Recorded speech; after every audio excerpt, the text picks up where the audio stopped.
തൃശൂർ അന്തിക്കാടിൽ കനത്ത മഴയെ തുടർന്ന് പ്രദേശത്ത് വെള്ളക്കെട്ടായതിനാൽ ദുരിതാശ്വാസ ക്യാമ്പ് തുറന്നു. അന്തിക്കാട് പഞ്ചായത്തിലെ 5, 6, 7 വാർഡുകളിൽ നിന്നായി 17 കുടുംബങ്ങളെ അന്തിക്കാട് KJMLP സ്കൂളിൽ മാറ്റി പാർപ്പിച്ചു. സ്കൂളിൽ തയ്യാറാക്കുന്ന ഭക്ഷണം ദുരിതാശ്വാസ ക്യാമ്പിലെ 17 കുടുംബങ്ങൾക്കും നൽകുന്നുണ്ട്. പഞ്ചായത്ത് വില്ലേജ് അധികൃതർ, ഹെൽത്ത് ഇൻസ്പെക്ടർ അശ്വതി മനേഷ് എന്നിവരാണ് ദുരിതാശ്വാസ കേന്ദ്രത്തിലെത്തി കാര്യങ്ങൾ വിലയിരുത്തുന്നത്.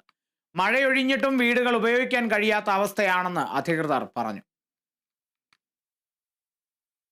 മഴ ഒന്ന് ഒതുങ്ങിയെങ്കിൽ പോലും നമുക്ക് അവർക്ക് ബാത്റൂമും ഉപയോഗിക്കാൻ പറ്റാത്തൊരു സാഹചര്യം ഉണ്ടായതുകൊണ്ടാണ് നമ്മൾ എത്രയും പെട്ടെന്ന് അവരെ ഇങ്ങോട്ട് മാറ്റി പാർപ്പിച്ചത്. പിന്നെ വെള്ളം ഒഴുകി പോകാനും വളരെ ബുദ്ധിമുട്ടുണ്ട്. ആ വെള്ളം നിലവിലുള്ള വെള്ളം അങ്ങനെ നിന്ന് പോവുകയാണ്. അത് മറ്റുള്ള എല്ലാവർക്കും അത് അസ്വസ്ഥത ഉണ്ടാക്കുന്നുണ്ട്. അതുപോലെ അവരുടെ അടുക്കളയൊന്നും ഉപയോഗിക്കാൻ പറ്റാത്ത കിളിർത്ത് അവിടെ നിന്ന് പണികളൊന്നും ചെയ്യാൻ പറ്റാത്ത ആളുകളുമുണ്ട്. അപ്പോൾ അതിൻ്റെ അടിസ്ഥാനത്തിലാണ് നമ്മൾ ക്യാമ്പ് ഇവിടെ നമ്മൾ തുടങ്ങിയിരിക്കുന്നത്.